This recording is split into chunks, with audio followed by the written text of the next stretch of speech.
Are we Yes. going to have approval sheet, sir? Lahat-lahat yan na mayroon kang title page, mayroong approval sheet, table of contents, dedication.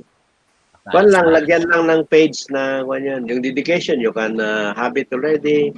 Acknowledgement, you can just start it. Hindi naman kompleto kasi proposal eh. Yes, sir. Para lang mayroong space na para dyan nakakuan na. Alright, I'll admit. And Myrtle, good morning. Good morning, sir. Kumusta na? Okay po ito, maulan pong umaga. Yeah. Meron bang low pressure? Yes, sir, meron po. Maagang low pressure yan. Ito na si Hazel. Hazel, good morning. Morning, sir. Kumusta dyan sa inyo? Ulan, sir. Are you living in Pusurubio or in Lawak? Pusurubio, sir. Wow. I thought your parents are in Lawak. Is that correct? No, sir. Sa Pusurubio po talaga. Ha? Sa Pusurubio po sila, sir. Ganun. Apo. All right. So, how are your parents? Kumusta mo kumusta mo ako sa kanila? Yes, sir. Regards to them. Okay. Thank you, sir. How far have you gone through your dissertation proposal? You're supposed to submit it today, pero pinuspon lang natin 31. Sir, So, pwede isabay na lang po sa submission ng exam namin, sir. yeah, isabay na nga. Isabay na. Okay, thank you po. Sabay na para minsanan yung sending. If you're sending through the courier service, LBC or any courier service, minsanan na. Or if you want it to be personal delivery, special service, okay naman. Sabay na rin. We are 10 already. Well, it is not Sunday, but every activity we ought to be invoking the presence of God in our midst. Can we ask Ami to lead us in a prayer? Ami, before we start, Ami Reyes, please. Yes, sir. Will you lead us in a prayer before we start the class formally? Okay po. Let's close our eyes and give the presence of the Lord. Lord, thank you po sa araw na ito, Panginoon, at binigyan niyo po kami ng pagkakataong makapag-meet para sa aming subject na ito, Panginoon. Basbasan niyo po ang bawat isa sa amin, ang bigyan niyo po ng pagpapala ng iyong mapagpalang mga kamay. Ito po ang aming samot na dalangin sa pangalan ni Jesus. Amen. Amen. Okay. So, una-una we can discuss yung mga past lessons. If you have anything to clarify, any question, any comment, yung mga muna para ma-clarify natin yung mga hindi ninyo naintindihan masyado. Sir, And by the way, yes, Ruby? Sir, yung cover po natin, sir, hindi ko po i-take note yung, kulang po yata yung na-take note ko po dito na yun po nun, sir. Hindi masyado. Yung cover po natin. Choppy ka, Ruby. Will you please ayusin mo muna yung audio mo. While I admit Elsie. Elsie, good morning. Morning, sir. How are you?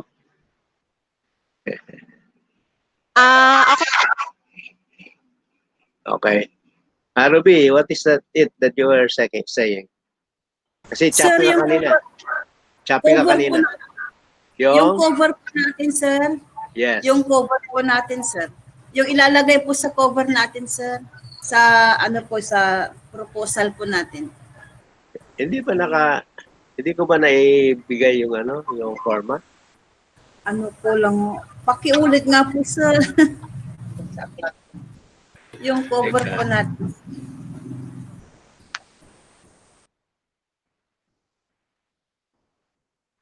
Dali lang, i-check ko lang.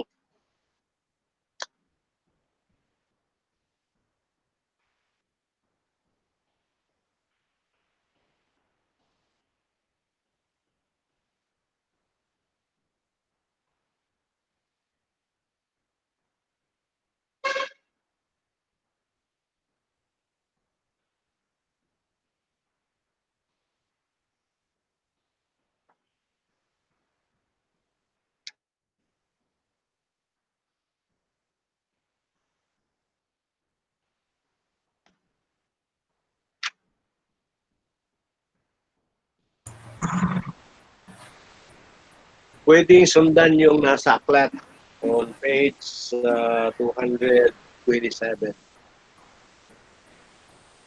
By the way, have you gotten a copy already? Hindi pa po sir. You Wala get pa it po, as soon sir. as you get it as soon as possible from Eddie. Na kay Eddie lahat. Yes, sir. You coordinate with him. Okay po, sir.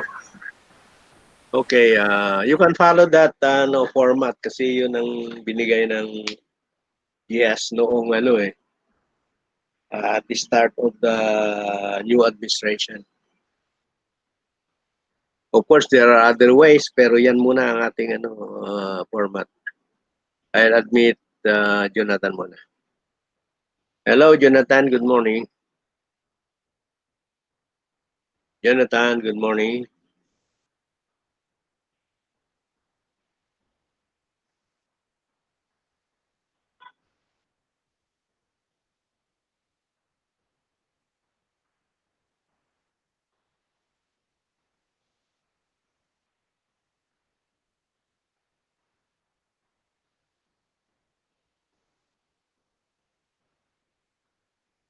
Ilan na ba tayo?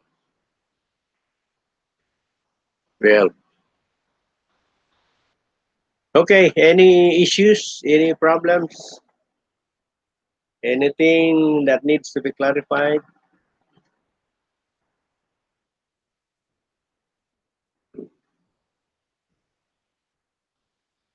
By the way, dito sa format na binigay ng GS at the beginning of the new administration, if you have to follow this, yung second group of words na it is presented, sabi niya. Of course, in your case, a dissertation proposal. A dissertation proposal. Yung tapos, medyo nag-overlap dito sa, naging 2 pages dito sa libro, pero 1 page lang yan sa Koponban na when you write your title. Tapos yung second group of the one is a dissertation proposal presented to the faculty of the graduate school. Tapos Urdaneta City University. Tapos yung address, Urdaneta City. And then in partial fulfillment of the requirement for the degree of Doctor of Education, major in Educational Management, na in your case. And then, meron kayong, wala yung line actually dun sa underneath bars in education. Pero from the last line of that group of words there, 14 single spaces, then the name of the researcher in all capital letters, and then month and year below the name. 2 pages sa libro, pero dahil yung format na yan kasi binigay ng GS at the beginning of the new administration,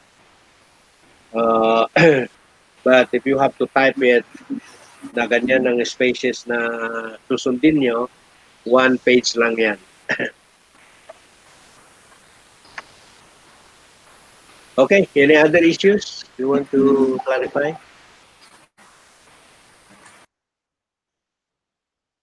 yung mga assignments ninyo na pinagawa ko noon, mga assignments, as we go on, you can send them as soft copies. Ano? Doon sa, ilagay ninyo doon sa Google Drive ninyo, tapos ibigay ninyo sa akin yung link. Yan. Sa Google Drive ninyo ilagay. I-upload ninyo sa Google Drive yung link. Kung hindi pa ninyo nagawa, supposedly you have done that already. Soft copy mga yon, pero ang hard copy, yung dissertation proposal, which is the final requirement before the exams. So, dissertation proposal plus your answers to the final exam, yun ang ibibigay ninyo on or before January 31st. Okay? Yes, Ano ba sir. mga issues na gusto nyo pag-usapan? Hi, sir. Good morning po. Sir, si Sir Jonathan po ito. Okay, Jonathan? Sir, clarify ko lang po. So we are going to follow na po yung sample dissertation proposal nyo po dito sa page 252 po, sir, until chapter 2. Saan yan? Page 252 po ng libro nyo, sir.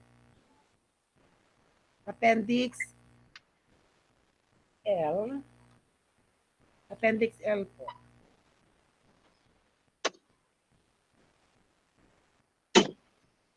$227 sa libro. 52 po. 252 po, sir. Sa likod po, 252 po, sa appendices po.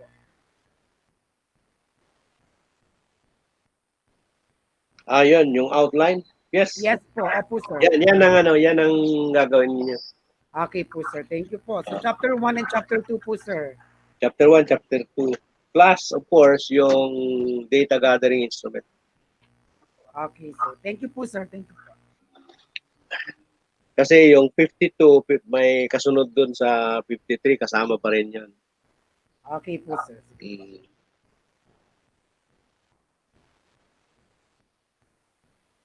Siguro, ako lang, may mga hindi ninyo mailagay dyan. Halimbawa, related policy issuances, curriculum vitae, kung pwede nyo ilagay yung calendar of activities, okay lang yun. And then, estimated expenses, ito gagamitin lang kung you are getting a funding from another agency. Pero ang pinakakuan dyan sa references, appendices is curriculum vitae and your calendar of activities if you can do it. The rest na nandoon sa page 253, hindi na. Kasi hindi pa kailangan yon. Unless, of course, you are applying for a funding from an agency. Okay, any other?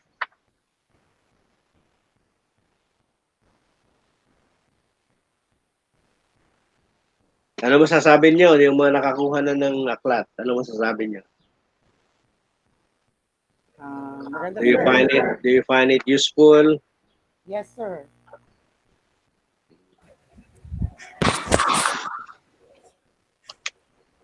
By the way, yung as we have agreed, ang sabi ko sa inyo noon is printing, pero actually what I meant is production cost. Hindi lang yung printing, pati binding, pati cover na. Kasi I was thinking at that time na baka hindi pwedeng ibigay sa printing press. Baka pwedeng Xerox lang. Kaya I was talking about printing cost. But finally, we were able to have it in this form, book form. Kaya ang binabayaran nyo is actually production cost. Yes, sir. Maganda yung ginamit nilang papel eh. Di ba? Makapal at saka puti. Yes, sir. I am satisfied about the result actually. So I hope it is useful to you. Actually, kaya gusto ko ninyong kunin na ninyo yung mga copies ninyo kasi most of the items in the exams are based on the articles, on the discussions in the text of the book. Actually, na cover up natin 'yon sa mga lectures natin, pero para pahapyaw lang actually. Hindi masyadong in-depth. Kung gusto niyo basahin talaga in-depth, you consult the book. You have to read the book. Of course, hindi lahat nakalagay dyan, just like any lecture or just like any book. May mga points na emphasize, may mga points lang na medyo pahapyaw lang pagka treat. Because we believe that yung mga points na yun is what you need. But if there are certain points na gusto nyong ma-clarify, even if it is already printed na ganyan, the book is already printed, we would welcome all your comments on the book para by next printing, pwede nating may incorporate yung mga gusto nyong mangyari o mga parang hindi masyadong malinaw o kaya kulang yung discussion. Magsabi lang kayo kasi you are part of the enterprise. Kumbaga, we learn from each other. I am giving you some forms of knowledge. I am sharing you whatever I know. And we are sharing with you yung mga pinagsama namin, yung mga nalalaman din ni Dr. Ililia. We are sharing with you these things, but the knowledge is still open because there is no such thing as monopoly of knowledge. You are learning from us, and we are learning from you as well. So don't be afraid to comment kung mayroon kayong nakita na medyo malabo ang pagka-discuss. You just tell us, and then there is one basis by which we can improve the book. By next printing, baka iba na. May konting mga pagbabago. But the main thing is there already. The general outline, the general way it is discussed, ganun na rin.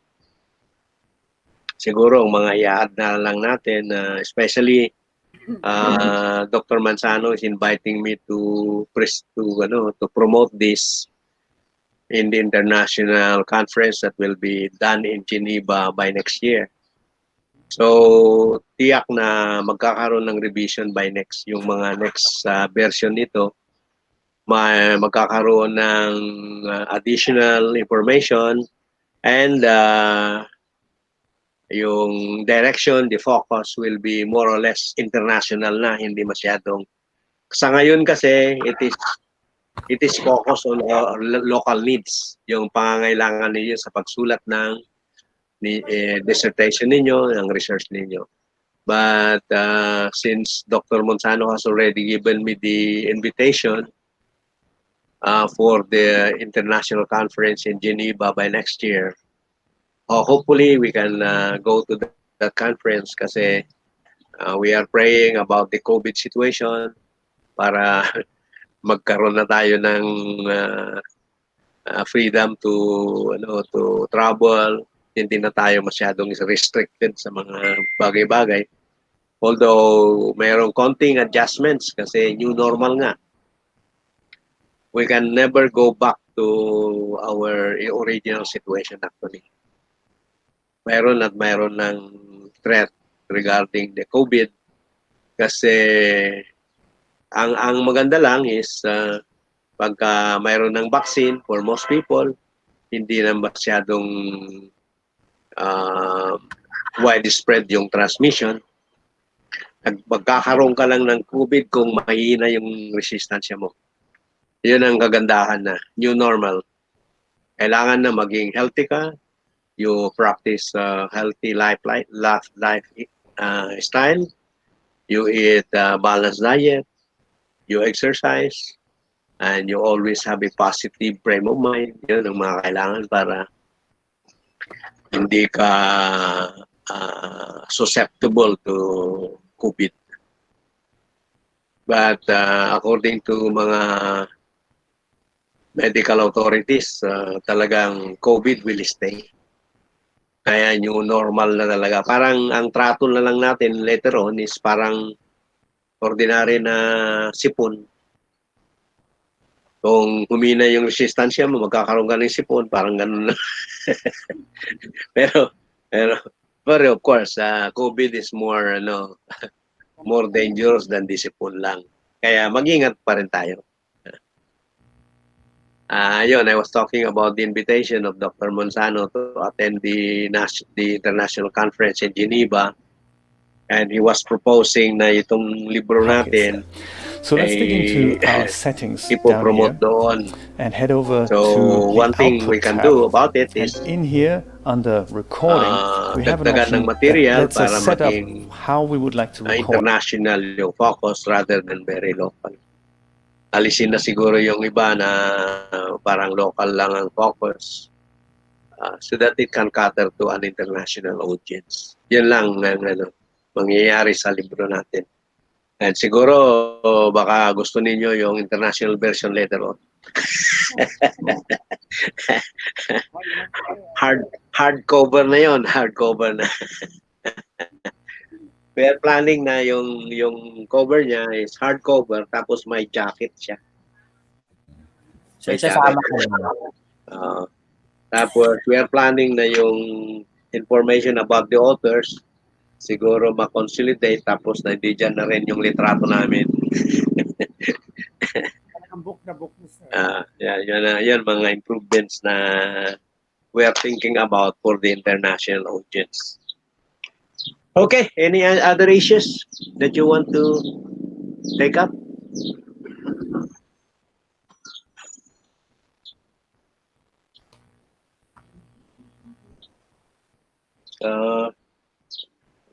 Parang mukhang natapos na rin natin yung data gathering, using questionnaires, interview, USSI, SSI, mga ganon, no? Meron na tayong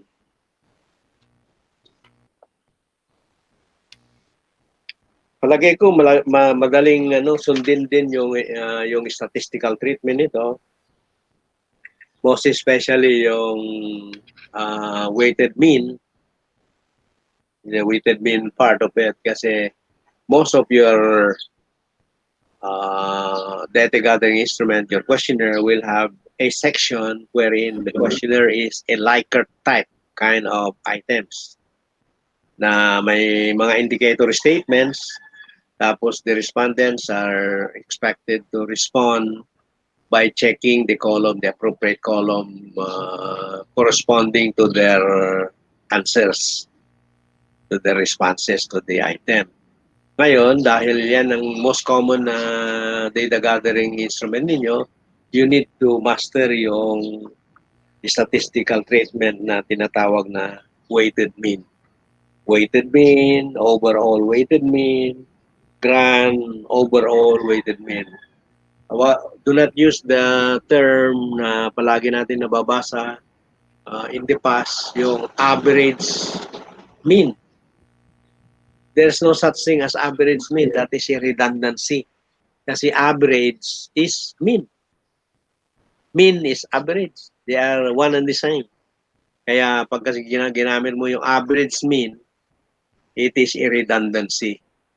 Kaya ang gagamitin, ang una is weighted mean, tapos overall weighted mean. Ibig sabihin, there is a group of items na kinuha mo ulit yung mean niya. And then after you have gotten the overall weighted mean, mayroon ka rin grand overall weighted mean. Yan, ibig sabihin, pinagsama-sama mo lahat yung overall weighted mean, you sum it up, and then divide it by the number of weighted means that you have. So your result is the grand overall weighted mean. Alright, dito sa other statistical treatment, gaya ng ANOVA or the F-test. ANOVA is also F-test. The reason why it is called F-test is because it was invented by Fisher. Fisher, yung statistician na nag-invento niyan, who formulated the formula. So the result is F, but the name of the test is ANOVA, analysis of variance. All right. Since it is a parametric test, you need some assumptions. Kailangan mo na i-meet yung mga assumptions na yan. Unang-una, if you have the data already, you have to compute the normality of it. Medyo makusisi yan, yung get the normal curve of the data. However, if you use the computer program, SPSS for example, hindi na kailangan mag-compute na kasi automatically yan na pinalagay sa SPSS. Kung normal yung curve mo, dalawa yung you usually compare to mean. The mean of the first group and the mean of the second group. And so, if you are comparing dito, their variance, the variance of one and the other should be almost the same. They are in the same range. Ganon din yung normality niyan. They are in the same range. Hindi exact na one yan. Or kasi it's either negative, kasi pag gawan, normal na normal yan. Perfect na normal curve. Pero kung negative, konti lang, basta within the range. Or it is positive, konti lang naman, it is still normal. Considered normal. So the normality, the variance are homogeneous. Homogeneous means they are in the same range. Also, that the data, make sure that the data is interval data. Ano yung interval data? When you classify yung mga subcategories or the yung tinatawag natin na variable categories, mayroon kang range, the ranges. Like for example, 30 to 35 or 31 to 35. 36 to 40, 41 to 45, 46 and above, something like that. Let's say a regular interval. There are also requirements ito for the correlations. For example, you should remember this, correlation is never cause and effect. Hindi mo masasabi na the correlation is positive or negative. You cannot say that the independent variable is influencing the dependent variable. It's never a cause and effect kind of relationship. It is always association. Kung baga, kung tumataas yung value ng independent variable, tumataas din yung value ng dependent variable. Minsan, parallel din, pabulusok. Pabulusok yung independent variable, ang value ng independent variable, ganun din yung dependent variable. Pero there are cases na yun. Pataas yung isa, yung isa naman, pabulusok. That very rare yun. It most of the time, they are almost parallel. All right, so yun ang statistical treatment. Ano pa yung ating doon sa report, kailangan ninyong basahin dito kasi pagka nag-report na kayo, meaning you face the oral examination panel, you should know certain steps and doing it. Basically yung research report or pagka natapos na yung research ninyo, na ilagay na sa research report ninyo, it becomes a dissertation already na hindi na dissertation proposal but a dissertation already. Basically, ang mangyayari doon is kung ano yung nasa dissertation proposal, na future tense pa rin yung mga gawin, doon sa dissertation report, past tense na yun. Remember that. Kasi tapos na yung mga procedure, so you has to be in the past tense. Another thing is, you should make sure that there is the so-called one-to-one correspondence. Kung ano yung tanong, yun din ang sagot. Kung hindi nasagot yung tanong, mali yung na procedure ninyo.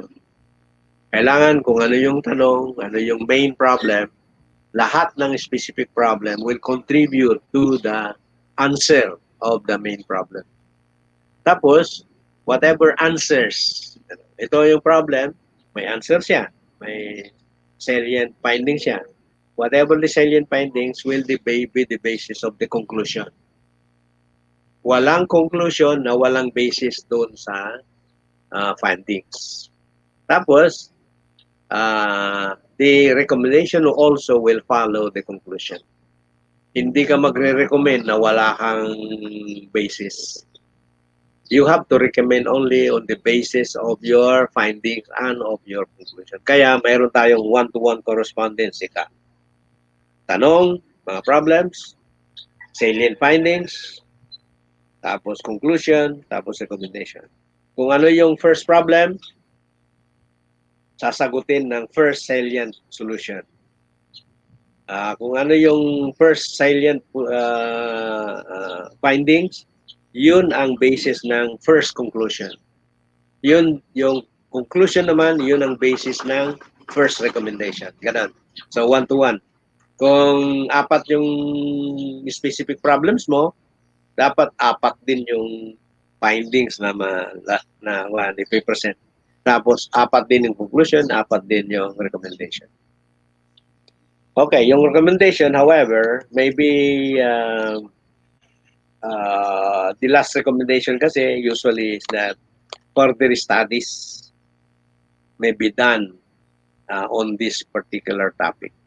So, pwedeng yung recommendation mo mas marami dun sa conclusion. Okay? Any question regarding that so far? Documentation is very, very important. Kasi it is a sign of good scholarship. Pagka sinabing good scholarship, it means complete honesty on the part of the researcher. Hindi pwedeng angkinin niya yung ginawa ng iba. Always when you cite the work of others, you always acknowledge the original author. Kung ang author mo ay si Smith, you mention his name. At kung nagko-quote ka from such a person, usually kung konti lang yung quote mo, pwede namang you just acknowledge the name.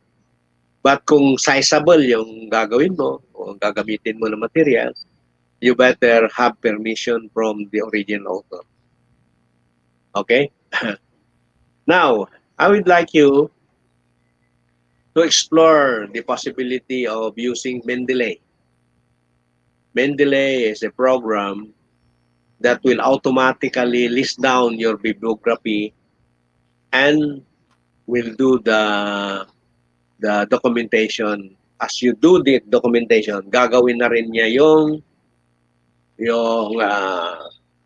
bibliography. Kaya hindi kayo masyadong mahirapan. But then, since it's a program that is new to us, medyo matagal na rin itong program na ito, actually, application program. Kaya lang, hindi natin masyadong pinapansin kasi hindi pa natin ginagamit. At saka yung graduate school nung araw, hindi naman nila recommend to. But I can see it na yung graduate school natin, mukhang yun ang i-adapt nilang system. Kasi madali Pagka lagay mo yung citation mo doon sa text, gagawin na rin niya yung bibliography automatically. Napakaganda yun. Kaya I think you have to explore that in your computer. Mendeley. Ano pa? Dito sa abstract, may mga examples ng abstract dito. Depende soon sa gagawin at i-require ng agency or yung institution. Pero lately, nalaman ko na yung abstract na rini-require nila is something of a more detailed kind of abstract. You will find it in appendix. Let's see. Appendix to Appendix K, page 245. Medyo mahaba-haba ng konti kasi yan, double space kasi. Hanggang 251. 245 to 251. Makikita nyo. So, yun ang recommended para sa UCU at the moment. Pero pagka nag-submit kayo ng abstract for publication, iba yun. You opt for the shorter, the brief abstract. One such abstract is given, an example.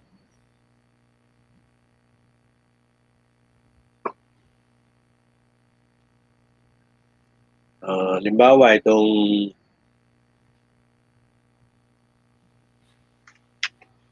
abstract ni Dr. Lilia,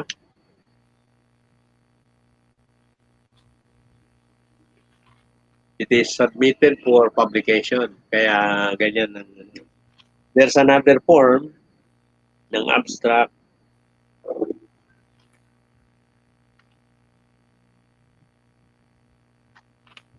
Check ko lang.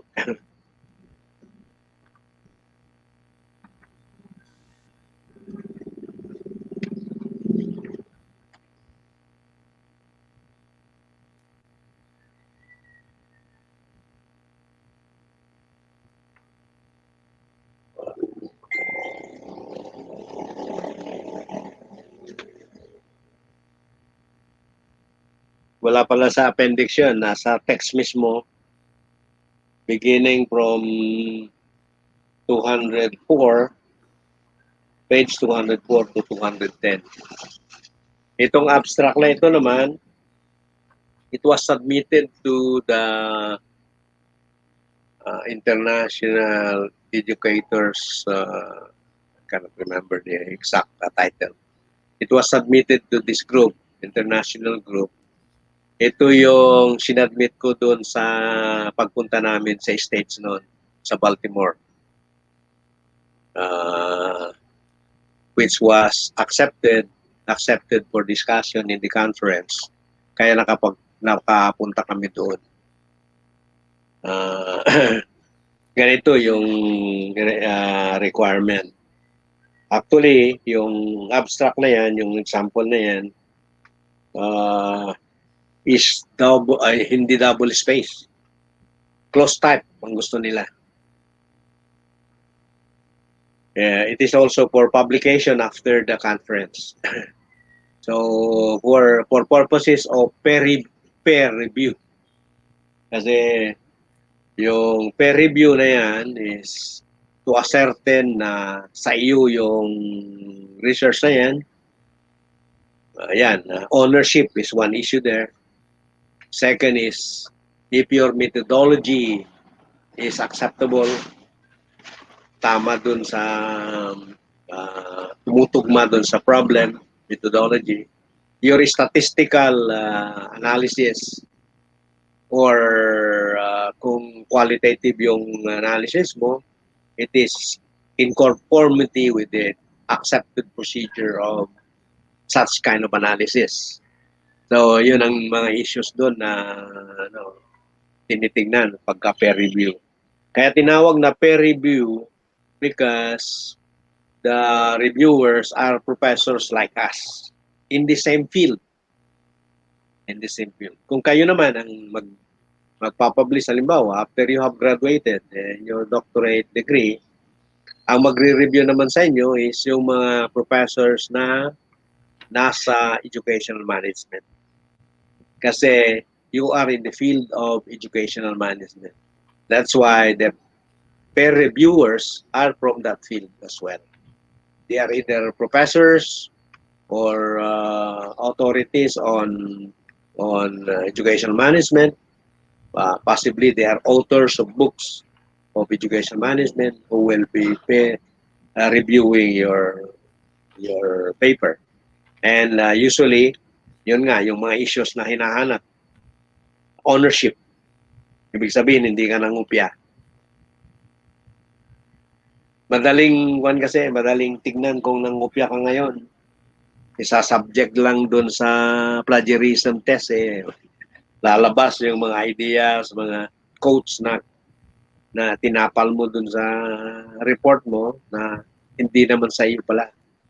Hindi you did not acknowledge. So, madali yan. So, ownership is a very important issue na hinahanap dyan, ownership. Pangalawa is yung procedures. Yung methodology of approaching the problem. And then your statistical analysis, or if it is a qualitative research, your form of analysis. And then, of course, yung mga findings itself.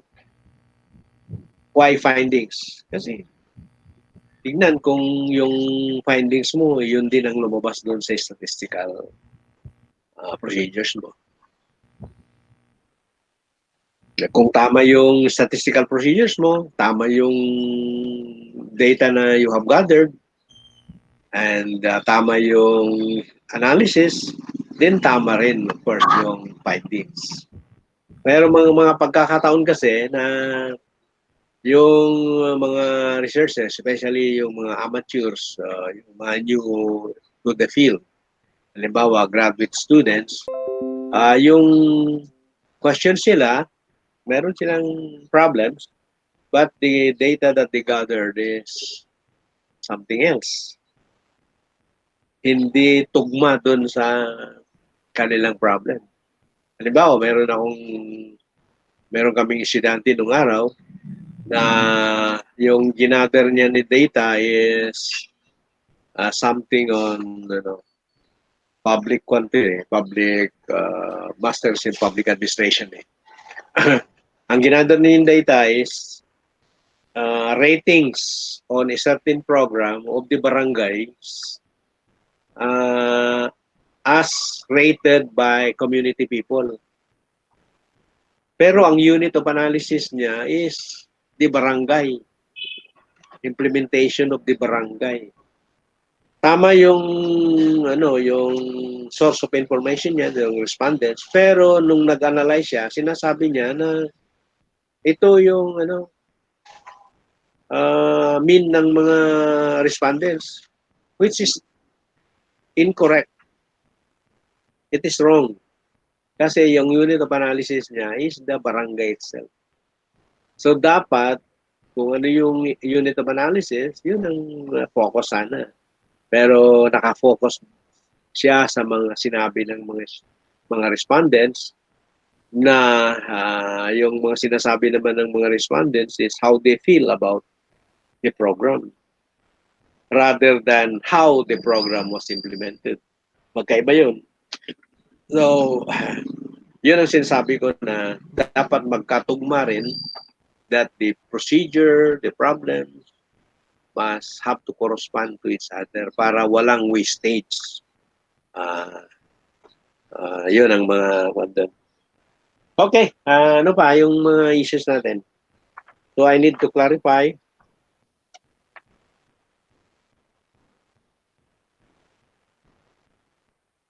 Publication also. In publication, there are several modes of publication dyan. Makita din ninyo yung pinakamadali. Pinakamadali pero may mga disadvantages din, of course. Kasi madali nga, this is what you call publication in the internet. Meron namang peer review actually, pero limited yung peer review niya. It is only peer reviewed by the department where the professor is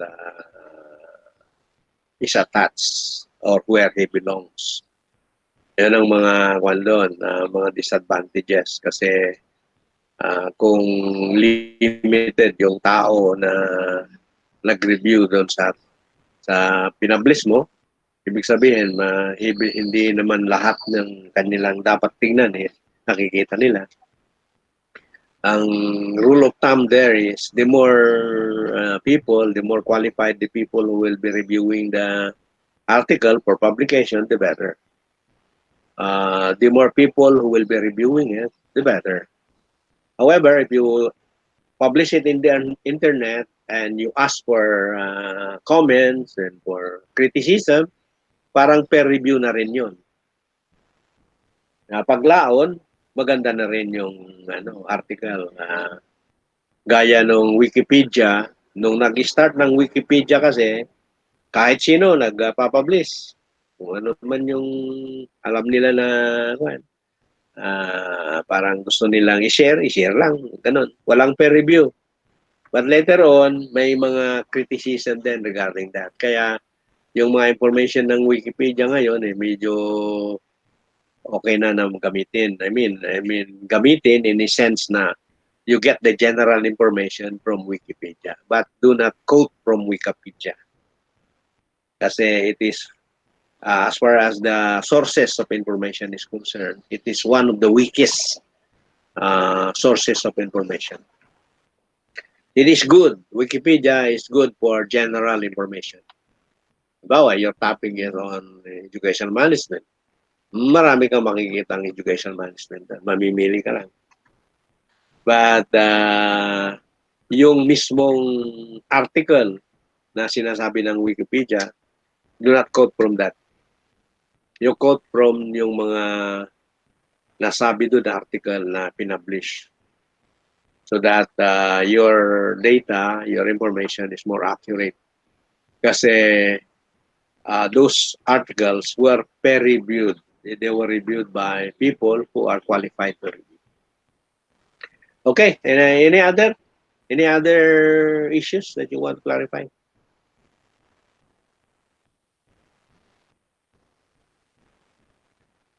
Kung silang tayo.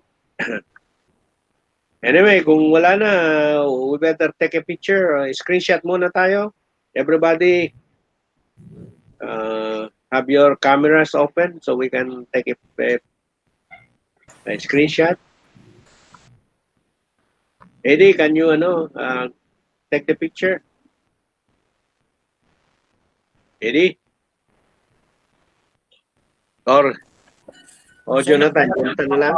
Yes, sir. I'll take po. Sino ang titig ng picture? Sir Jonathan po, naka-laptop po yata. Sige, sir. Naka-laptop ka, Jonathan? Sige na. Yes, sir. Opo. Okay. Para meron tayong documentation.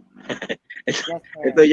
Ito yung attendance sheet na hindi mo mako-contest. All right, everybody, out of your open your camera para you can have your picture. Sige, sir. All right. 1, 2, 3, smile. One more para sigurado. Send ko lang po natin. One more. Okay. 1, 2, 3. Okay, sir. Thank you. All right, that's it. So, everybody, kung mayroon pa kayong mga issues na you want to clarify, you just PM me. Okay? Private message na lang. You address it to my messenger. Para if there's something, some more issues that you would like to clarify, na hindi na-clarify pa, you just put it as a private message to my messenger account. Okay, with that then, thank you very much. Have a good day. Have a wonderful time the rest of the day. God bless us all.